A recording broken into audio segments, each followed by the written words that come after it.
Bonsoir, ravi de vous retrouver. Comme chaque mois, votre télé vous donne la parole aux téléspectateurs, l'occasion d'un échange avec des journalistes des rédactions de France 3. Merci à ceux qui sont là sur le plateau. Je vais vous les présenter dans quelques instants. Alors, depuis un mois, bien sûr, l'actualité est dominée par la politique et ça ne manque pas de vous faire réagir.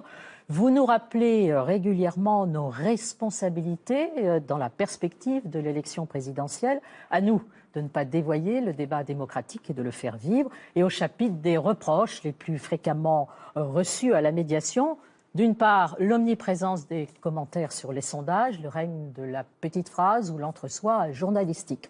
Du côté des attentes, on pourrait les résumer ainsi. Moins de stratégie politicienne de votre part, plus d'ancrage dans la réalité de la vie quotidienne et une attente de débats de fond sur le contenu des programmes.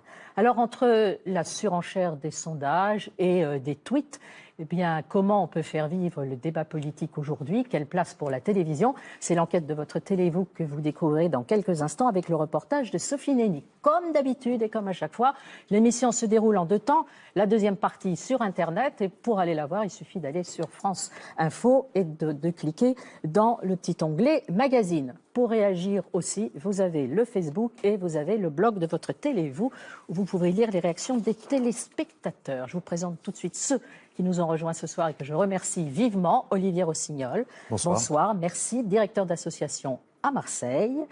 Jérémy Schlosser de Paris, vous êtes consultant en communication. Jean-François Dupuis, merci, vous êtes d'Élancourt, oui. Auditeur de bande. Alors, pour discuter, dialoguer avec vous, Christine Villevoisin, rédactrice en chef adjointe à France 3 Pays de Loire, et qui a en charge la politique et notamment le magazine Dimanche en politique, qu'elle fait, comme chaque région, en lien avec le magazine de Francis Letellier. Francis, bonsoir. Bonsoir. Bien sûr, on connaît le présentateur du Grand Soir-Toi qui reçoit souvent des politiques, mais c'est aussi bien sûr l'animateur de Dimanche en politique, l'émission politique de France 3 avec sa déclinaison en région. Et puis notre expert invité qui va nous aider à décrypter tout ce qu'on va se dire, Pierre Leroux. Pierre, merci d'être là. Professeur en sciences de l'information et de la communication à l'Université catholique de l'Ouest à Angers. Vous êtes directeur en sciences politiques et récemment, en 2016, cette année, il y a un livre que vous avez commis avec Philippe Ruitor, La politique sur un plateau, au PUF, ce que la télévision fait à la représentation. Donc, on est en plein dans le thème. Alors, je vous propose de découvrir tout de suite l'enquête de votre Télévou. Les succès d'audience des 4 débats aux primaires et du centre ont montré l'intérêt que les Français avaient pour le débat politique à partir du moment où il y a un enjeu réel et un enjeu fort. Alors, comment expliquer ce paradoxe ? Alors qu'il y a une défiance très forte à l'égard des politiques et à l'égard des journalistes, pourquoi la télévision reste-t-elle un acteur encore très important du débat démocratique dans le vacarme médiatique d'aujourd'hui, renforcé par les réseaux sociaux? Des éléments de réponse avec Sophie Néni. Mon général, c'est la première fois que vous acceptez de répondre sur l'écran de la télévision aux questions d'un journaliste. Cher monsieur, il est vrai que c'est la Du général de Gaulle en 1965 à la primaire de la droite et du centre qui vient de s'achever, la télévision française a de tout temps retransmis les débats démocratiques. Et de décennie en décennie, les téléspectateurs répondent présents. Les mots ont un sens. Commence d'abord par essayer d'être élu. Tu verras que c'est très difficile. Ça veut dire qu'on ne recrutera Sur France 2 et TF1, le grand débat de l'entre-deux-tours a atteint une audience record avec 8 500 000 téléspectateurs. C'est la sclérose assurée. La politique intéresse, malgré tout. Elle intéresse dans son aspect spectaculaire également. Et le problème, c'est qu'il ne faut pas que la politique devienne un exercice de télé-réalité. Que la politique soit devenue un spectacle ou non, les instituts de sondage ont bien du mal à déterminer les intentions de vote devenues très volatiles. Les sondages sont une nouvelle fois montrés du doigt. Pendant des mois, les sondeurs placent François Fillon bien loin d'Alain Juppé et Nicolas Sarkozy. Il est seulement à 12%. Dans les 10 derniers jours, les sondeurs sentent cette dynamique Fillon, mais il est encore 3e avant le dernier débat. Celui qui fait basculer le vote selon les sondeurs. Depuis 3 ans, je trace ma route à l'écoute des Français, avec mon projet, avec mes valeurs. Et progressivement, j'ai senti cette vague qui a brisé tous les scénarios écrits d'avance. Pour faire court, les sondages se sont trompés. Maintenant, une fois qu'on a dit ça, il faut aller un petit peu plus loin. Je ne pense pas qu'il faille jeter la pierre aux instituts de sondage. Je pense que pour la plupart, peut-être pas tous, mais pour la plupart, ils font leur travail avec professionnalisme. Le problème, c'est ce que nous, médias, on en fait. C'est-à-dire qu'on lui prête des vertus prédictives. On se prend pour Madame Irma. Et pourtant, rien de nouveau, à croire que journalistes et éditorialistes n'ont rien retenu des erreurs passées. En 1994, un an avant la présidentielle, Édouard Balladur était le grand favori. 95, c'est Jacques Chirac qui est élu. En 2001, Lionel Jospin devançait Jean-Marie Le Pen de 16 points. Un an plus tard, il est battu sur le fil. Lionel Jospin est éliminé. C'est le président du Front National qui affronte Jacques Chirac au deuxième tour. Résultat, en 2006, pour éviter l'éparpillement des voix et permettre aux citoyens d'être davantage acteurs, la gauche invente la primaire semi-ouverte. Inédite en effet, ces primaires à la française, jamais vues, ces disputes télévisées entre candidats d'un même camp. Parce qu'on va tirer 15 personnes au sort. Moi, je suis pour l'Europe par la... 3 débats, 3 passes d'armes. J'ai le sentiment d'être flou. Inédit enfin, ces sifflets militants pour accueillir tel ou tel prétendant. Ségolène Royal en sortira victorieuse, mais échouera en 2007 face à Nicolas Sarkozy. Parfois même au-delà des 35 heures. En 2011, les finalistes sont Martine Aubry et François Hollande. Après 2 heures de débat, les dés sont jetés. L'ambiance détendue. L'heure à la plaisanterie. On avait des couteaux, mais on les a pas sortis finalement. Non, c'est-à-dire on espérait qu'on avait des couteaux, mais voilà. Non, mais c'était très respectueux. Respectueux et courtois, mais parfois tendu. J'ai pas besoin de m'expliquer ou d'argumenter pour dire que je ne suis pas une gauche molle. Vous êtes senti visé, François Hollande, et non, blessé d'ailleurs, même. je constate que Martine Aubry n'évoquait personne. J'aimerais, en termes Joute verbale, petite phrase, duel, face à face, débat. Depuis le début des années 70, Alain Duhamel a tout connu. En 1971, il présentait l'émission à armes égales. Vous raisonnez comme il y a 40 ans. Entendre ça, de la bouche d'un léniniste, je trouve que ça ne manque pas de ça. Comme il y a 40 ans. L'homme au couteau entre les dents. Le 19 mai, en 1974, il est l'organisateur du premier duel présidentiel. Comme vous nous l'avez demandé, nous nous interdirons naturellement de poser quelques questions que ce soit à l'un d'entre vous. Des chronomètres. Pour Alain Duhamel, les moyens techniques ne sont pas la seule évolution. Il a répertorié 3 périodes dans le débat démocratique. Il y a eu une phase pendant le début de la Ve République où interroger de façon pugnace était considéré comme un crime contre l'État.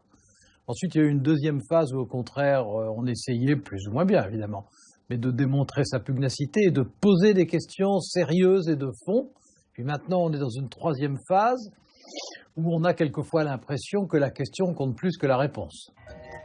Une chose est sûre, les médias traditionnels continuent d'influencer les citoyens, mais ils ne sont plus les seuls. Moi, j'ai été très frappé par la façon dont un certain nombre de blogueurs sur les réseaux sociaux ont utilisé les réseaux sociaux pour décrédibiliser Alain Juppé. Comme il est vieux le Juppé, ça fout vraiment la trouille. On voit bien qu'il y a là un instrument qui vise à un moment donné à passer derrière les lignes arrières et à déstabiliser un adversaire. Désormais, plus que des outils de communication, les réseaux sociaux deviennent de véritables instruments de déstabilisation.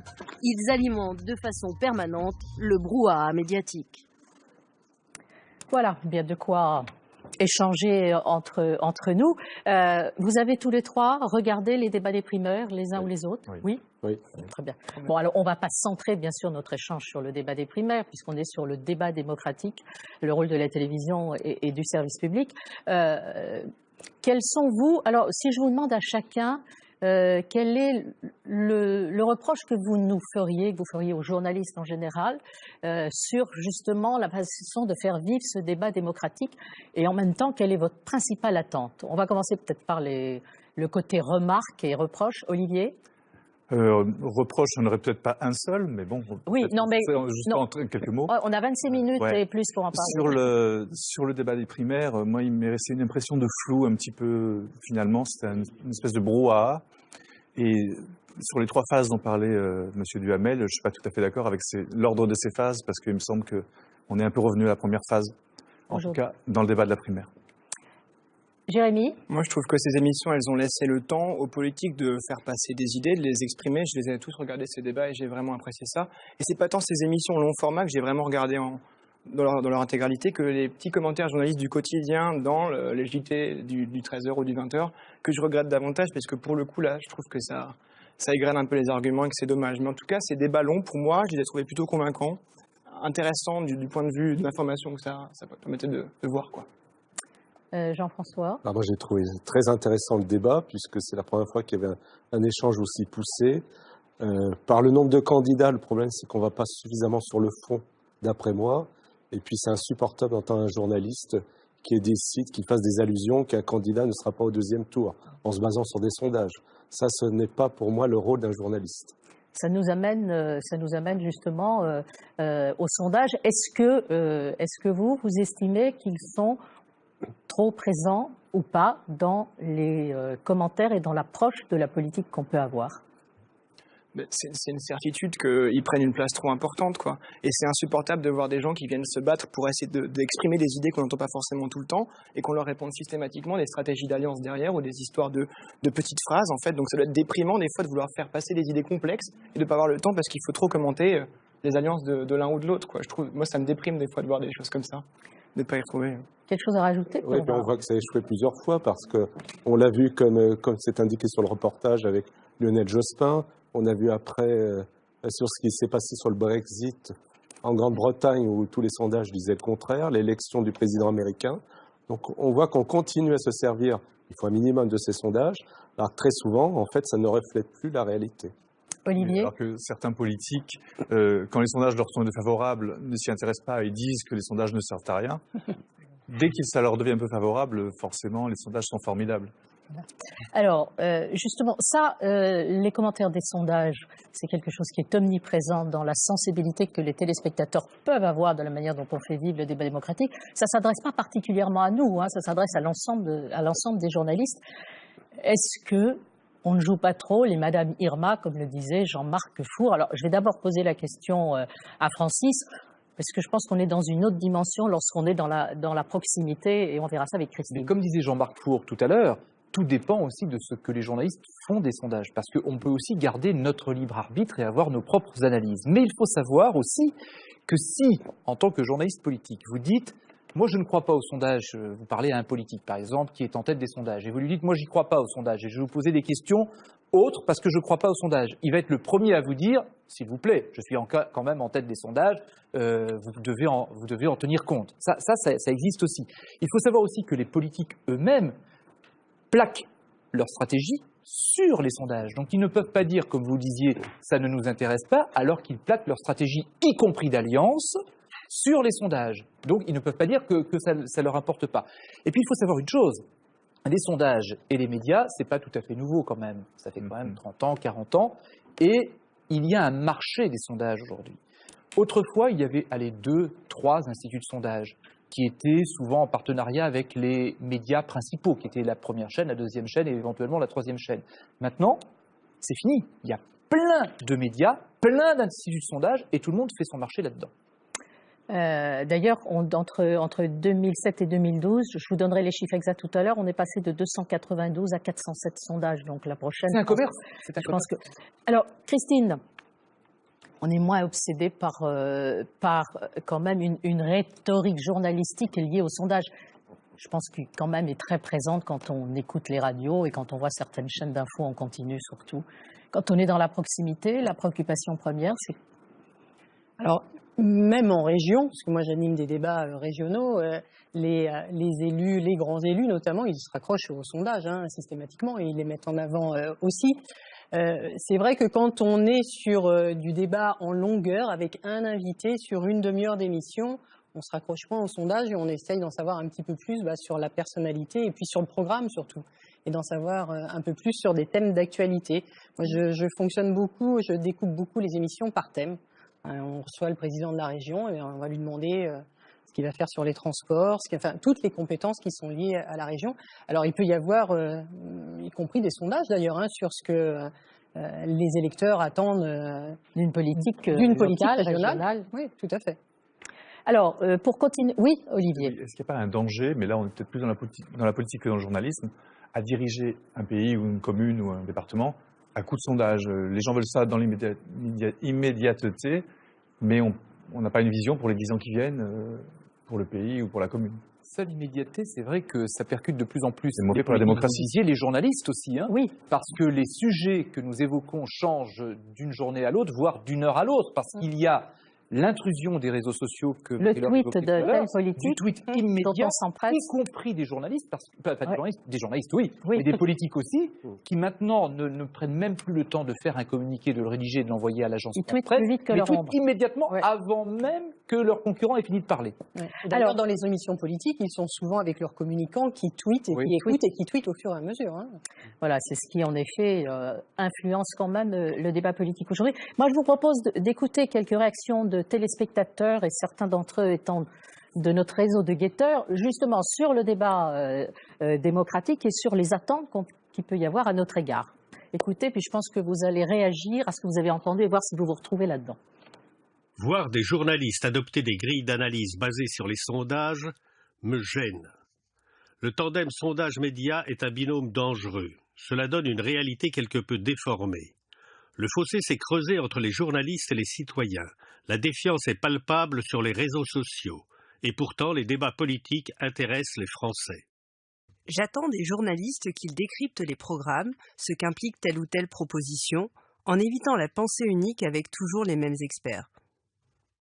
Il faut ressusciter le débat public. Ce n'est pas de la seule responsabilité des journalistes, c'est un devoir citoyen de tout instant. Votre responsabilité, c'est de poser les bonnes questions, de ne pas vous laisser entraîner dans le storytelling des politiques. On voit que petit à petit, les choses s'améliorent. Voilà, on entendra d'autres réactions dans la deuxième partie de l'émission. Dans ce que vous avez entendu, est-ce que vous vous retrouvez sur certains de ces verbatims ? Quand on parle de pensée unique, moi ça me fait beaucoup penser à la surexposition médiatique qu'on a eue avec ces deux primaires, celle qui vient de passer, celle qui va arriver, sur ces deux familles politiques. Et j'ai un peu tendance des fois à me demander si on n'est pas dans un système de bipartisme à l'américaine, alors que ce n'est pas le cas. Or, en termes d'exposition médiatique, deux familles politiques vont jouir d'une surmédiatisation en fait de leurs idées politiques, et on va peut-être pas forcément en trouver d'autres qui mériteraient. On va rajouter, puis comme ça, oui. Rien n'empêche d'autres partis politiques de faire des primaires s'ils le voulaient. Le fait que deux partis politiques fassent des primaires, c'est leur choix. Il y a 5 ans, il n'y avait qu'une seule primaire. Si on donne la parole à d'autres. Si l'extrême droite veut faire une primaire, qu'elle la fasse. Elle aura la même exposition. Moi, ce qui est encourageant, c'est qu'on reproche beaucoup aux citoyens français de ne pas s'intéresser à la politique. Quand on voit qu'il y a 8 millions de spectateurs, je trouve que c'est très valorisant pour les émissions politiques et pour les campagnes futures. Réponse à ce qui a été dit par Jérémy, est-ce qu'en effet, sorte de bipartisme, il y a toujours les deux grandes formations politiques qui sont... Alors en même temps, vous savez, il y a des temps... On ne va pas refaire les temps de parole aujourd'hui, on les consacrera une émission à un autre moment, mais il y a la règle aussi des temps de parole, qui d'ailleurs prend en compte les sondages. Absolument. Mais effectivement, c'est vrai qu'aujourd'hui, on a l'impression que le débat politique est aspiré par deux grandes familles, si ce n'est deux partis politiques, la droite et la gauche traditionnelle ou institutionnelle, si vous voulez. L'extrême droite de plus en plus. Et l'extrême droite de plus en plus. Mais à propos des primaires, on a l'impression que ça occulte tout le débat. Oui, mais on est en pré-campagne électorale, en pré-campagne présidentielle. On ne connaît pas encore le nom des candidats qui seront vraiment sur la liste de départ en mars prochain. Est-ce que Emmanuel Macron aura ses 500 signatures? Il a pourtant autant de temps d'antenne quasiment qu'un candidat à la primaire à lui tout seul. Donc vous voyez, tout ça s'équilibre au bout du compte. Et puis il y a eu d'autres primaires, il y a celle d'Europe Écologie Les Verts notamment, qui ont été les premiers à faire vivre le débat dans ces primaires, dans ces périodes préélectorales. Et la première surprise, parce qu'effectivement Cécile Duflot a été éliminée dès le premier tour. Quand on est dans des débats qui visent une élection, bien évidemment, il y a une On est aujourd'hui à l'ère de la communication, de l'immédiateté, donc il y a la stratégie des communicants qui sont là derrière.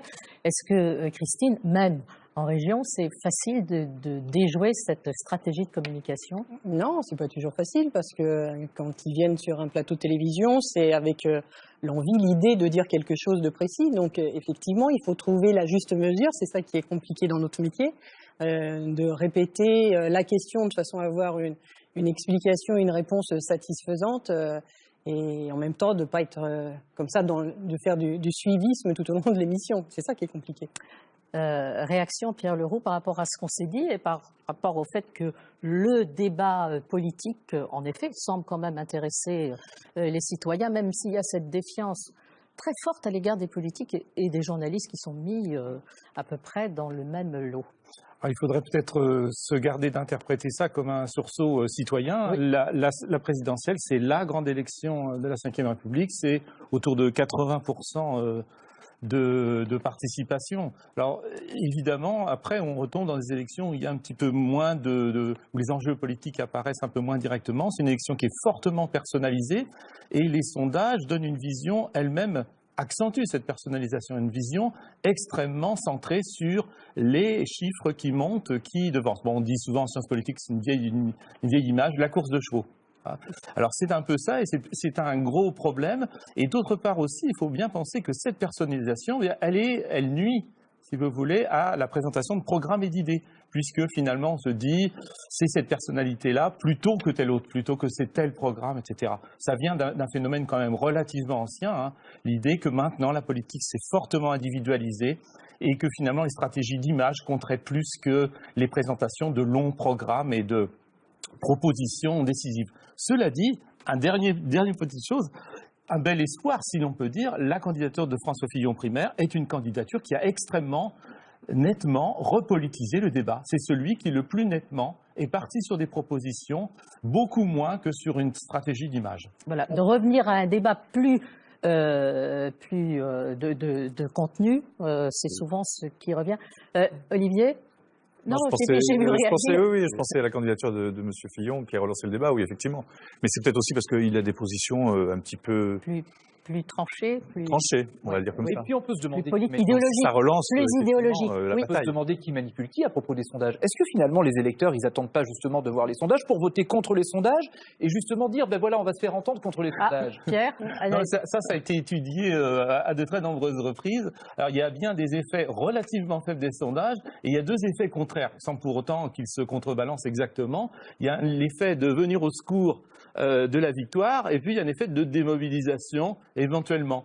Il y a aussi maintenant un effet qui a été pointé, c'est un effet peut-être vote utile, c'est-à-dire, et je pense que les candidats de la primaire en ont souffert certains, notamment l'effondrement de Bruno Le Maire, ça peut être été une illustration de ça, c'est-à-dire que les petits candidats, finalement, c'est une voie perdue peut-être, hein, ça a peut-être joué aussi. Et ce qui joue sans doute, c'est que les sondages, quand même, influencent beaucoup les commentaires politiques, puisqu'on les commente en permanence. Et c'est pour ça que, à mon avis, la déception forte qui est montrée dans les médias juste après les résultats, elle est à la mesure de la croyance qu'on a mis dans les sondages. Alors moi, je voudrais vous demander à chacun, puis on redéveloppera ça dans la deuxième partie, puisqu'on est dans la perspective des présidentielles et que jusqu'au mois de juin, le débat politique ne va faire que de s'intensifier. Est-ce que, à l'égard d'une télévision de service public, vous avez une attente particulière ou des choses, vous dites voilà, ça, oui, ça, il faut que vous y soyez attentifs et il faut le faire. Olivier. Mais moi, je crois qu'il y a beaucoup de mensonges qui circulent sur les réseaux sociaux. On l'a vu récemment avec des messages qui ont été passés par le Front National, qui ont été dénoncés dans l'œil du 20h du journal de France 2, notamment. Et je connais beaucoup de gens, moi, en plus dans ma région, PACA, il y a quand même un vote Front National très important, des gens qui y croient vraiment. Et je pense qu'il faudrait que le service public décrypte ça encore plus. Alors je ne sais pas sous quelle forme, mais qu'au début de chaque journal de 20h ou de 19-20, pour la 3... Pas sûr que ce soit comme ça que ça commencera. Et à un moment donné, voilà, ça circule sur les réseaux sociaux, c'est faux, voilà pourquoi. Voilà, ouais. Parce que c'est très dangereux pour la démocratie. Jérémy ? Moi, je serais très vigilant à ce que tous les courants de pensée, on l'a compris, puissent s'exprimer dans ce débat et voilà, à leur place pour qu'on puisse vraiment entendre toutes les idées. Jean-François ? Moi, ce qui est primordial, c'est qu'on reste sur le fond et qu'on arrête sur un débat complet ou un discours d'un homme politique de le prendre en buzz que la petite phrase qui attaque l'un ou qui attaque l'autre. Et on ne reste que là-dessus, sur les grands sujets de débat, on reste creux. Voilà, et toute la difficulté, en un mot, Christine, c'est en effet, c'est d'aller dans le débat de fond tout en restant quand même assez attrayant, parce qu'on sait que le téléspectateur, il est assez zappeur, même si on dit qu'il s'intéresse à la politique. Oui, ça c'est le challenge à chaque fois, donc il faut rythmer une émission, et en même temps, je crois que notre travail, c'est vraiment d'expliquer et de décrypter pour le téléspectateur. C'est important le décryptage.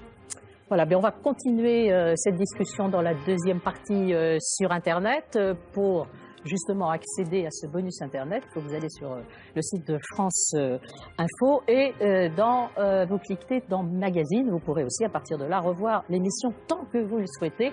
Et puis bien sûr pour réagir, vous avez le Facebook et vous avez le blog de votre télé. Vous pouvez retrouver les réactions des téléspectateurs. Merci à vous. On se retrouve pour une deuxième partie avec d'autres reportages que vous pourrez commenter à votre tour. Passez une excellente nuit.